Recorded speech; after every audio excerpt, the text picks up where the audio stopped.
Hi, this is Dr. Kimberley Linert. I'm the author of Visualizing Happiness in Every Area of Life and host of this podcast, Incredible Life Creator.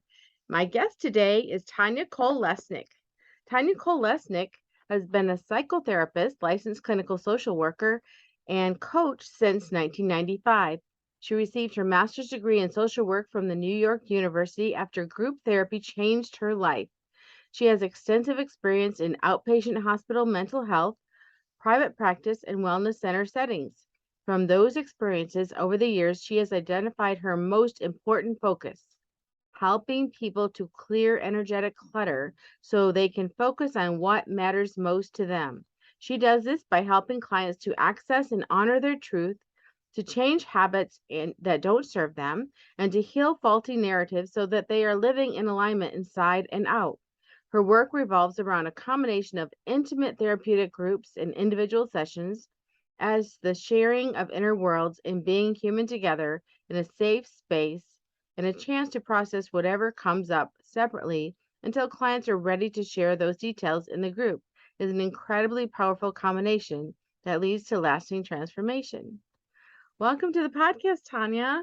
Thank you so much. I'm so excited to be here and to see what unfolds. Yes, well, I'm very excited to hear about this work because, we've been having so many changes in the last 2, 3 years Yeah. where, people don't even know which side is up, because the cool thing is there's more opportunities, there's Yep. more possibilities of what you can do, who you can be, where before we kind of maybe had some boundaries and thought, well, we can't do that, we can't change, but now everything's changing.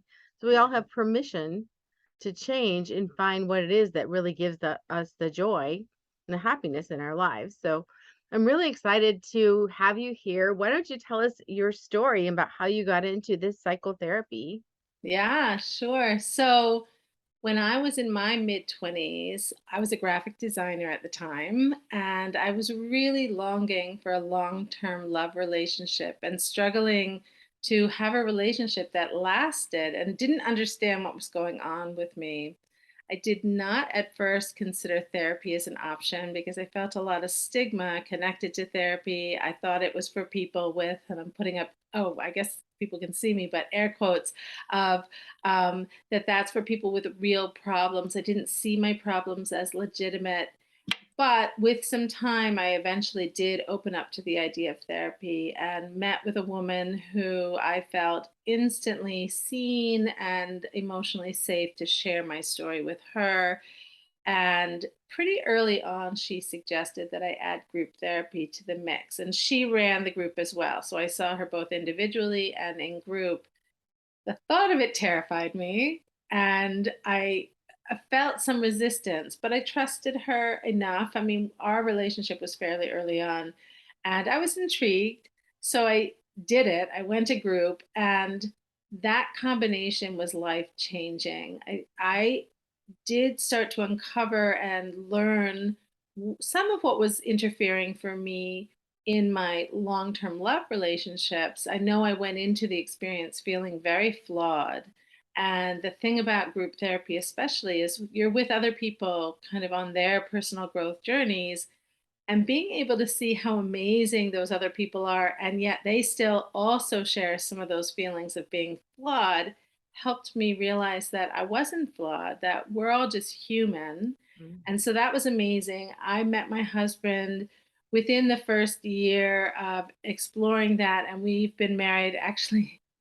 So in a week and a half, we will have been married for 30 years, and we Oh, have two grown congratulations. daughters. So why I went to group to begin with, therapy to begin with, happened pretty early on. What I didn't anticipate was the connection to myself. I started to learn who I was. I learned about needs, that I had needs, how to start to speak up about my needs. I developed some confidence in myself and how I showed up in the world.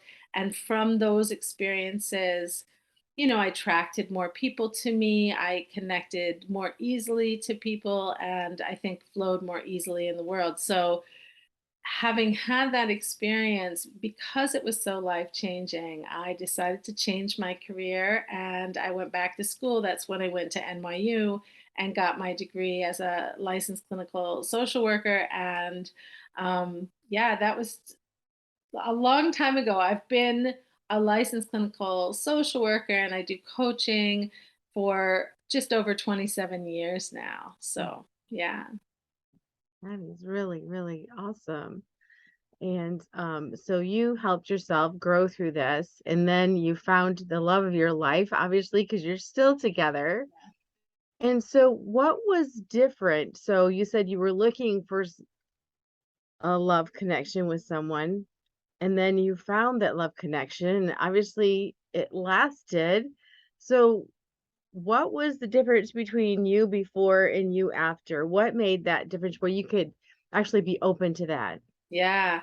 I think, I mean, I don't know if this covers it all, but I would say the deepest difference that I know showed up was me feeling like either somebody's a fit or they're not. It's not about me auditioning for somebody else's love. And I think prior to going through the group therapy experience, I used to feel like I'm flawed and I need to try and show my best side. And I'm hoping somebody will choose me. And so the energy that goes along with that kind of perspective, Hmm. people can feel it. And I think as I started to learn, I wasn't flawed, I was just human, and that it was more about fit than whether or not I was good enough. And that I was also trying to see if the people I was meeting, I was interested in them. I don't even think I was considering that so much before because I was so busy hoping somebody would choose me. So, Oh, that is a great distinction. yeah. And then once you actually, that first 1 to 2 years of marriage can be pretty tough for most people as you're getting used to each other. So, how do you think the therapy helped you as far as your communication in your relationship? I'm laughing because it was at first it was pretty crappy in terms of fighting styles. I grew up with a mother who had a lot of anxiety, and the way that anxiety came out was rage. And so, even though that is not who I am, I think in the sort of arguing with my husband, boyfriend, then husband, um, I would bubble over and yell, and he was not having it. And I got pretty clear that I had to shift that habit because I knew I was pushing him away by that. It wasn't even naturally who I was, but I didn't know how to do it differently. So I worked really hard on that. And I have over the years worked with many couples who struggle with something similar. And I've got to say, like those beginning stages of working on that particular pattern, because it's like I was dysregulated. So as I'm trying to figure out how to handle anger, frustration, all those things, and the yelling would come out, and I no longer allowed that to be an option. There are moments I remember when it felt almost impossible to choose something different and to like go down a different path. But it felt so important. And because of the work that I was doing, I was able to little by little start to shift that pattern and very solidly. Like I barely ever over the for the first few years, it would be something, maybe not even at first few years, but the first couple of years of marriage, maybe it was something that was an issue. And then it really hasn't been in the 25 years after that. So, or I guess we're almost married 30 years. So, yeah, 28 years after that, it's really not been an issue. Amazing. And then your husband, in reaction to that, when you would bubble over, how did he handle the situation so that it wasn't explosive? Did he just not engage? He wasn't great with it either. I mean, we both were not doing a very good job. And so we really had to find our way with that. We both had to learn. I was the one going to therapy, he wasn't. But I mean, and what can happen is one person changing can help everybody change. So by my no longer engaging in that way, then we wouldn't get into this explosive dance that we did. But Mhm. yeah, absolutely. He was sort of in it with me, but would say, this doesn't work for me at various points. Um, Maybe not during, maybe during, but yeah, it was a Mhm. bit of a mess at first. So, is there ways that we can tell when we're taking on someone else's attributes and they're not really us? How do we be aware of that? That is a great question. I mean, I think that's part of the exploration. As I really encourage the people that I work with, or even now, I'm doing lots of videos on Instagram and TikTok and trying to help people learn about themselves. So I think starting to learn about yourself is so, so important. And recognizing what is coming up for me. When am I feeling dysregulated? And start to get curious about that. What is that about? And what often happens is when you're doing that kind of inquiry with yourself on a regular basis, you start to pinpoint various patterns. And when you notice these patterns and try and get a deeper understanding of where they started, we can go back to our childhood and understand, oh, this got developed probably this way, and start to connect to that. And then to ask, is that a belief of yours? Does that feel like it's in alignment with who you are and how you see the world? And if it's not, then you can start to say, you know what? I grew up in a family that whatever it is. I've been talking recently about the idea of productivity. And so if you're getting stressed and dysregulated because you've got so much to do, and then you start to l- get curious and look back and realize, oh yeah, I grew up in a family where straight A's were the priority and nothing else mattered, and that kind of thing, then you can start to identify, oh, that's not my own story. That came from elsewhere. Plus, we have our culture. So it's not only our families, but the culture and the time of life that we were growing up, and all of that comes into play. That makes sense. So, I'm curious about the word dysregulated. How are you defining that? What does that mean? Yeah. So dysregulated, I think for many of us, there are things that can touch us on a deeper level, and we may sort of emotionally bubble over. So it could be that we get very angry about something that might be a somewhat minor thing, but because it's touching us so deeply, we're kind of getting into more of an intense reaction to something.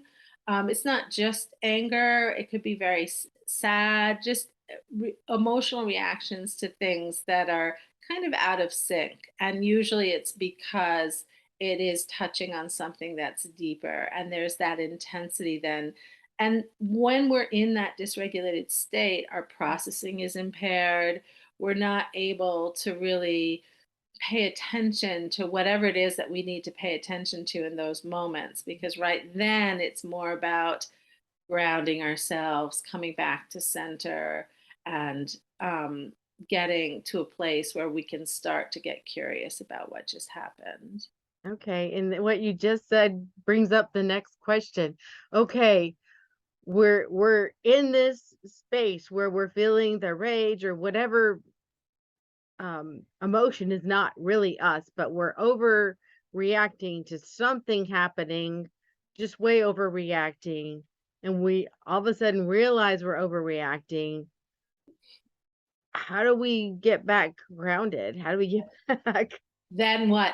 I feel like the questions that you're asking, it's kind of this ongoing process. So it's not just, okay, I'm dysregulated, now I handle it, end of story. It's like, oh, I have this pattern of getting dysregulated every time, and whatever it is. So, um, it could be, I mean, in my case, the story I was sharing about early on in my marriage. So it could be my husband and I are arguing, and the second we argue, start to get triggered by that and get dysregulated. So recognizing, oh, I get so upset every time this happens, and starting to notice your pattern and pay attention to it. And usually, the way transformation with that happens is first you notice the pattern, but you can't do anything about it because it's got a life of its own. It's very intense. You're in it, and you can watch the pattern for a bit, like, ah, there it is again. There it is again. But just noticing the pattern is a huge step. So, Mhm. noticing the pattern first, that's amazing, and celebrate that, right? Like, okay, I'm working on this. Like, I'm still in it, but I'm working on this.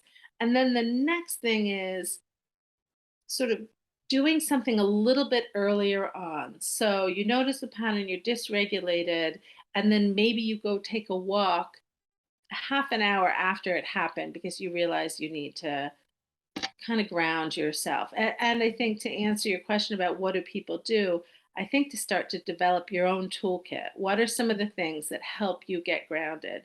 So you notice it, you just can't really address it while it's happening. You can't even really address it right after because there's too much still bubbling over. But you go on a walk, you get grounded.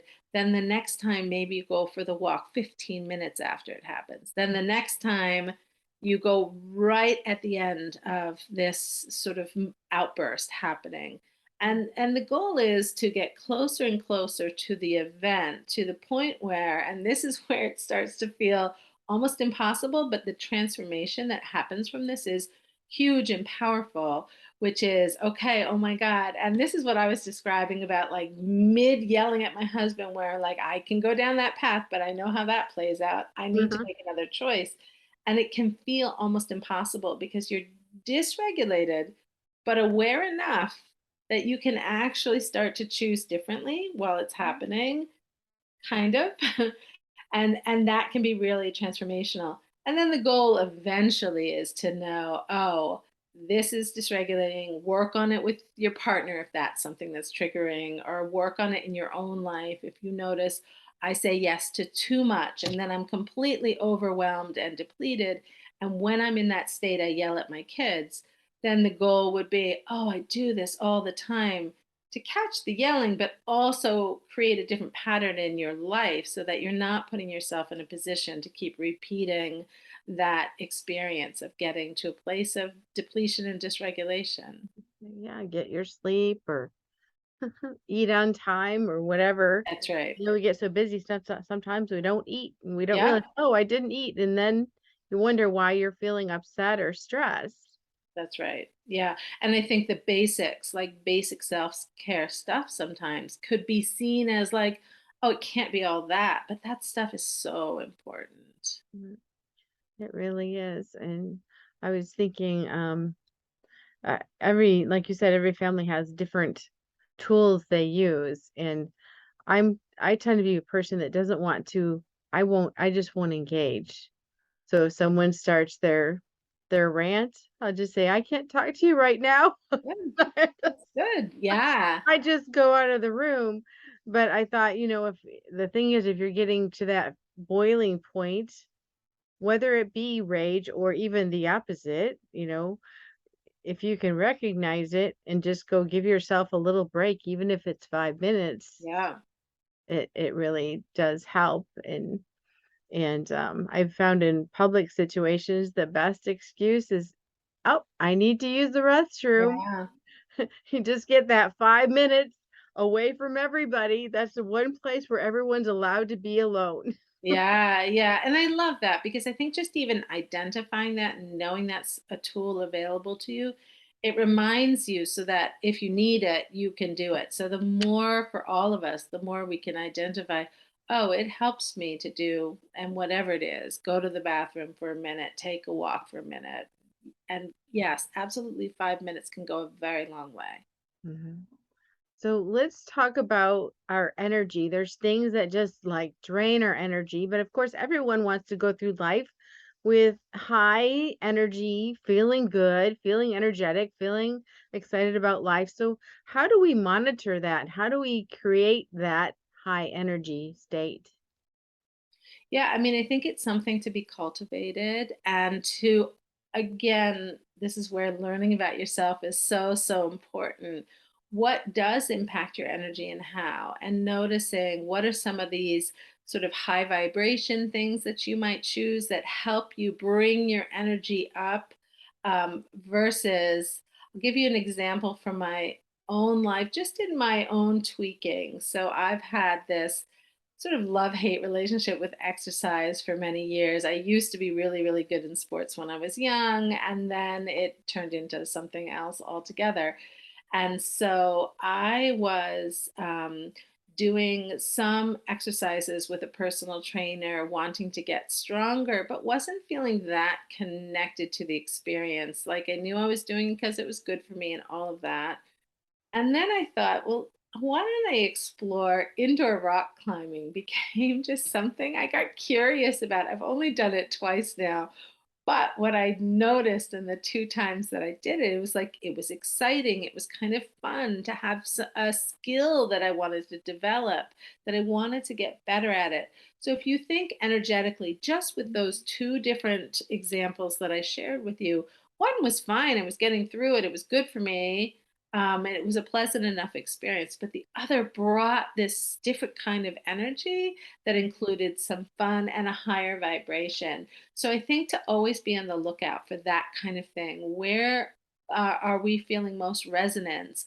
What's exciting for us? What feels like it's touching some deeper meaning? And keep assessing and making sure that that the things that you're choosing in your life are touching on some places for you.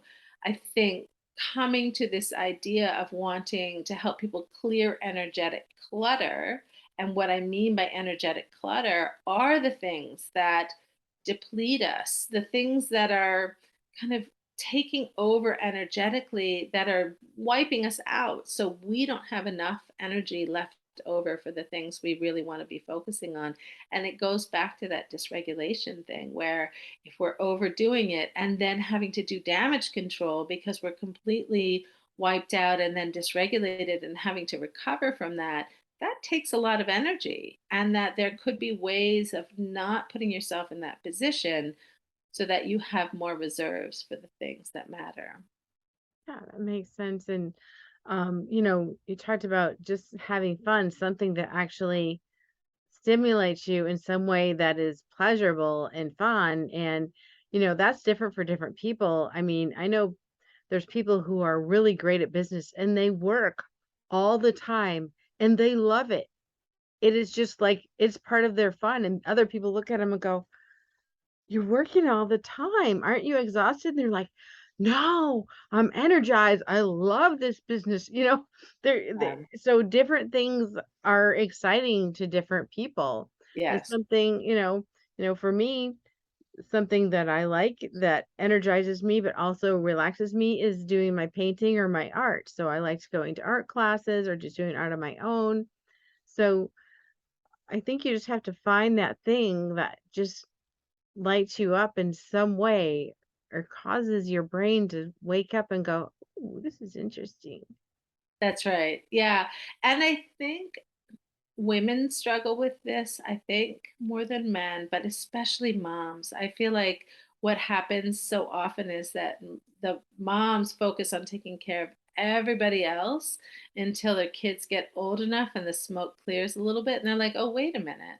Who am I? What do I even like? What do I want to do? And people get, I think, confused and unclear, and they don't know the answers to those questions. So I really encourage people to come back into it, do some journeying with that. What does that look like? Do some trial and error, because I think we don't always know, just when we think about an idea, we don't really know how it's going to resonate for us. But when we start to try some things and see how it feels in your body and see what's coming up for you, then you can get some clarity on those, those things that really light you up. Yeah, exciting. And yeah, I went through that too as far as being a parent. It's like you only have time really because you're just running all the time. But that's when I started my art classes. I And love that's it. when you're right, you do need to try different things and say, what would I like? I asked myself that question. What would I like today? Yeah. Yeah. Um and just explore things. Because I've heard of people with many different kinds of hobbies and things like that. You're like, wow, you like Shooting a gun at the range? Yeah, okay.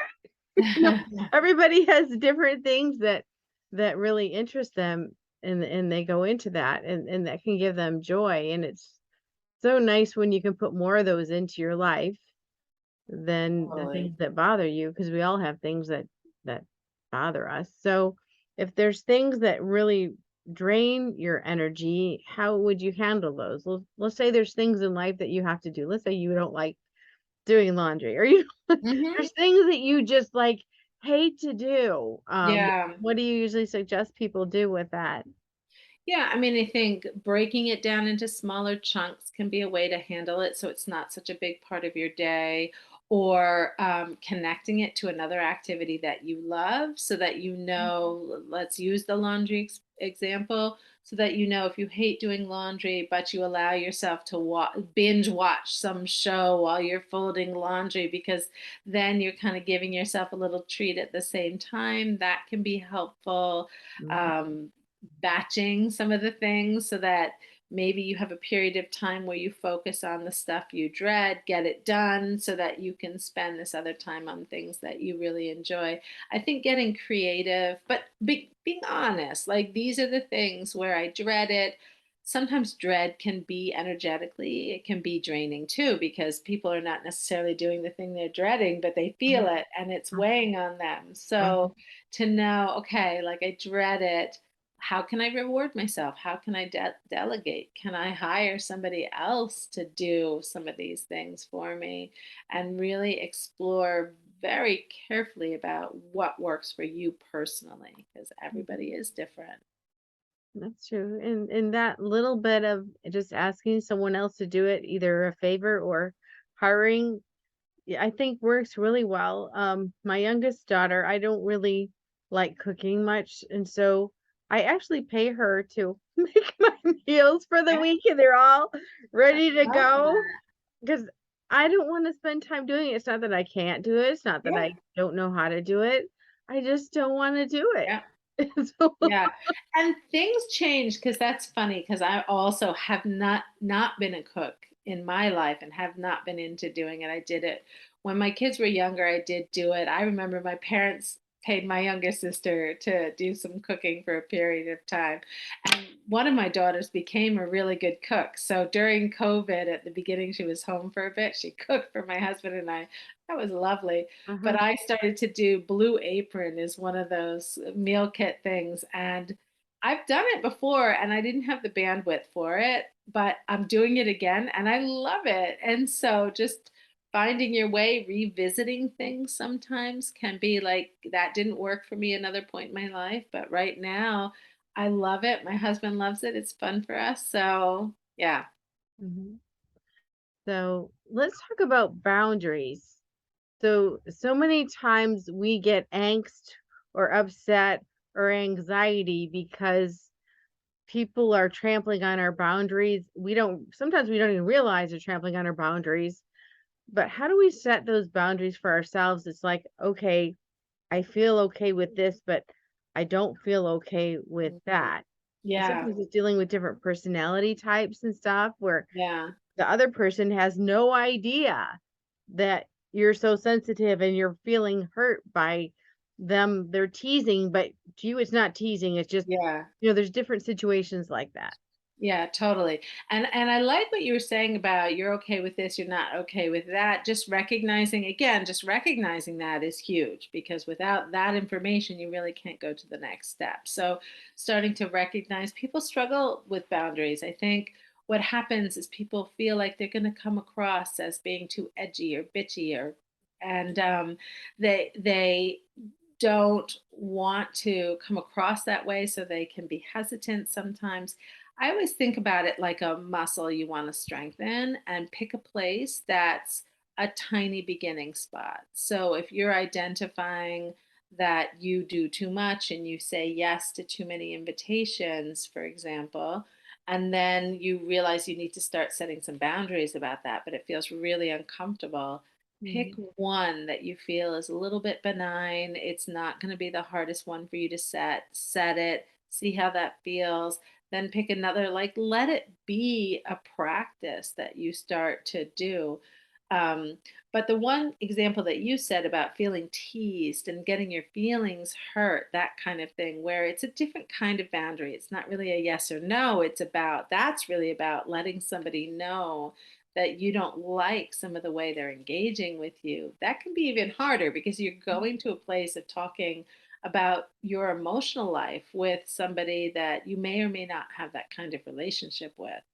I think it's always a decision to make. Is this somebody who gets to know my inner world? Is this somebody who I want to even have that privilege? I think that's often a decision to make, whether or not you're going to go there in an honest way with somebody or pick a different route. So sometimes it could be that where you let somebody know. Sometimes it could be making a decision that that person is just not the kind of energy you want around and you could distance yourself from that person. It sort of depends on the relationship and whether you decide that person gets to know more about you. And so I think to find the words. I often encourage people to just take like a sheet of paper, a journal, or something and write out every which way you could imagine saying something.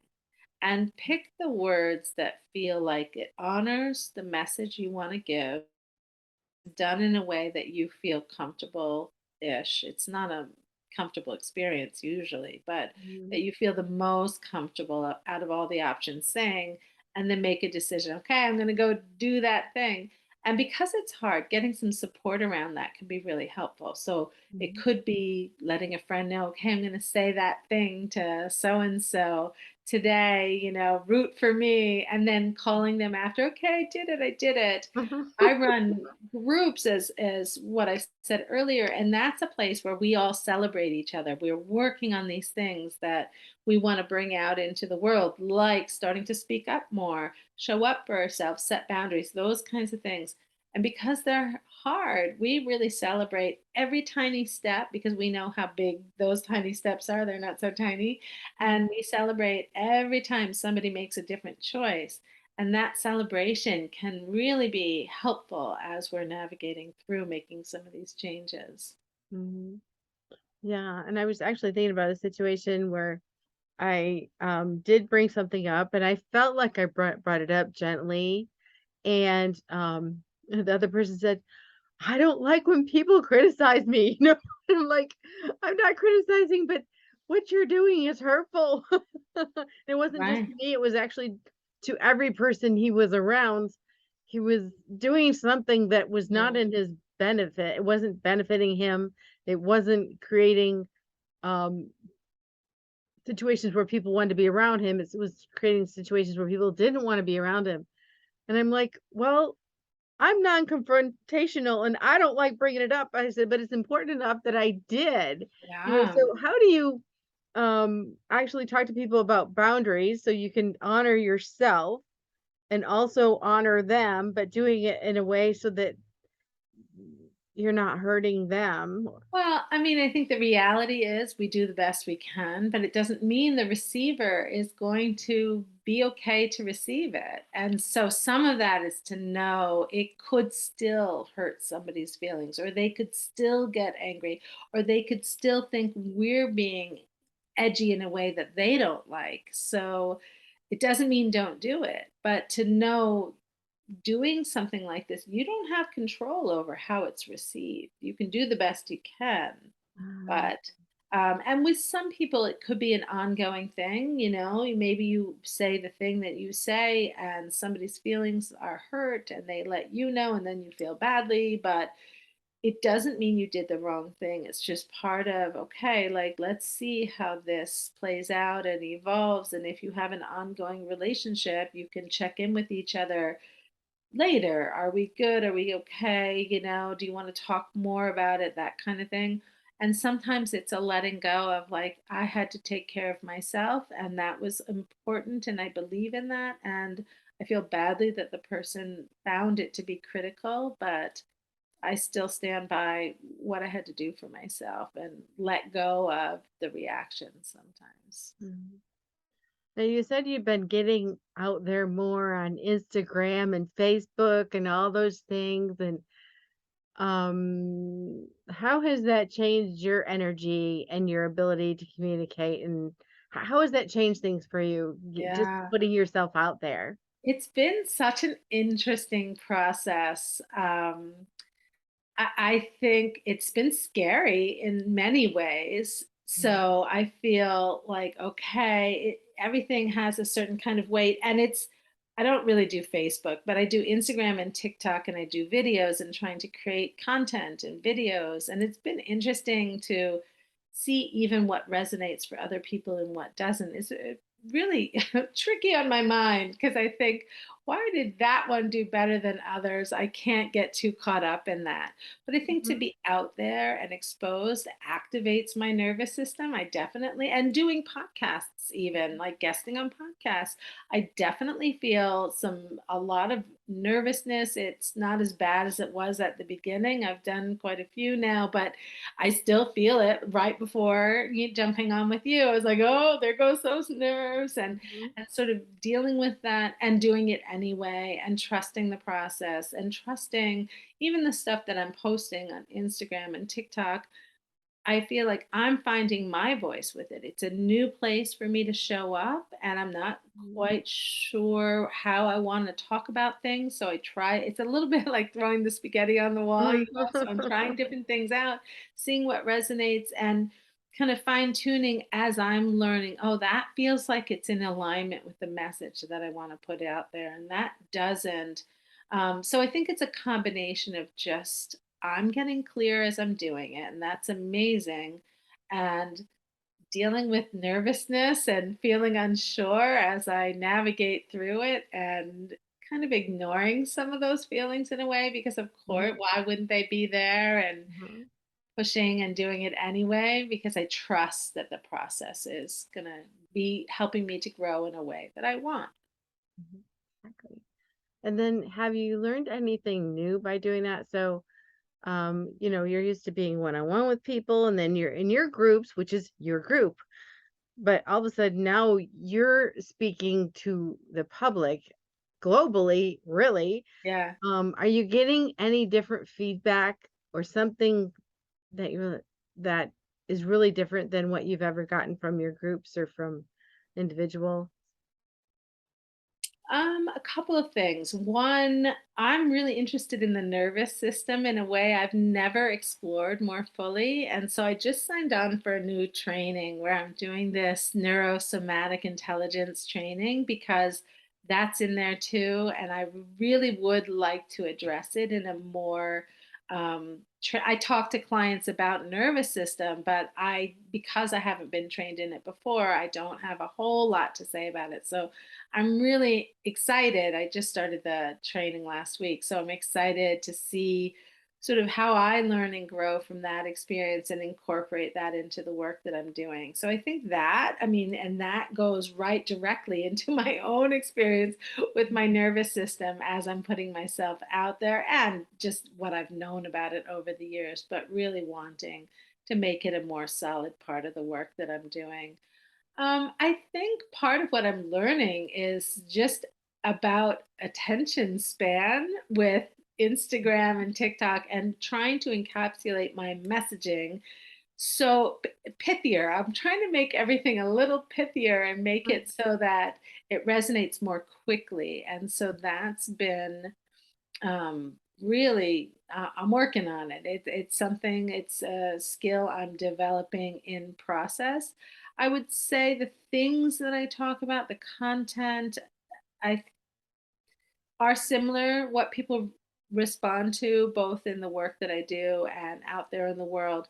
But as I'm getting more concise in my messaging, I think it just reaches people, and then that feels more helpful, really. So I think that in the work that I've done, there's been a little bit more of conversation because we have more time and space to get into conversation, but to try and get it in 30 seconds is mhm. it changes it. Yeah, yeah, yeah, that's definitely a challenge for sure. So, Yeah.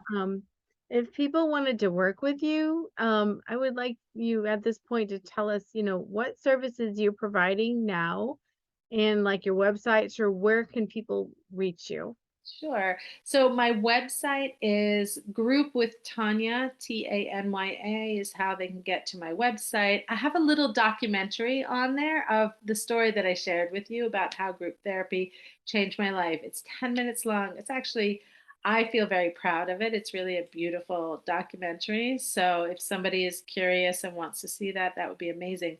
But I also offer free discovery sessions. So if somebody wants to discuss group in particular about how I would suggest that group could help them personally. So it's really a chance for us. I have the sessions up to 45 minutes, and those are free. So if somebody wants to take that time and really explore, well, how and why group therapy would be helpful for them in their particular situation in their life, I can really speak to that with them. And I'm in process of putting together some packages and yeah, so stay tuned for that, and that will get posted on my website as I go. Thank you. So, Oh, and there's how one other thing that I've been doing this live on Instagram on Tuesdays. I call it Tuesdays with Tanya. mhm. And as of now, the time might change, but as of now, it's noon Eastern time.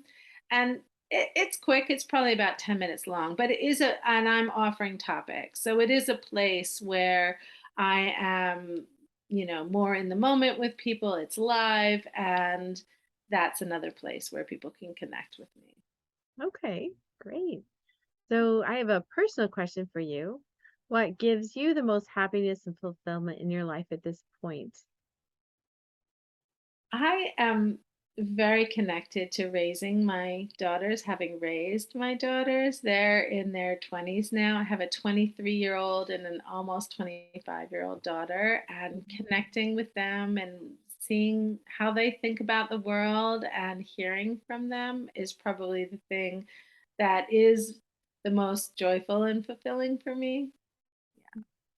Beautiful. Well, thank you so much for being on the podcast today and sharing all your wisdom and insights. It's been wonderful. Oh, thank you so much. And I appreciate so much what you do and putting that energy out into the world. So, and thank you for having me on. I've really enjoyed the conversation. Yes, yes, me too. So I have one last question before we end.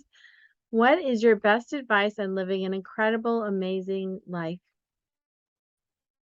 So, I know that I was thinking about this. One is really to know yourself. I said that earlier, and I can't say it. Start to learn your ins and outs. What resonates for you? What lights you up? What depletes you? All those things. Really learn yourself, study all those things. And when you know the answers to some of those questions, and some of them are you figure it out as you go along. It's not like you sit quietly in a room and learn it all. It's as you're living your life and you're learning those things, honor those things. What's your energy like? When do you need to rest? When do you need support? When is fun or connection going to be what's going to help you feel most balanced? Those things. So I think to learn about yourself, to honor yourself, and do whatever it takes to do both of those things and keep them going back and forth. Yeah. Beautiful. Well, thank you so much, Tanya. Thank you. We'll talk to you again soon. Sounds great. Thanks.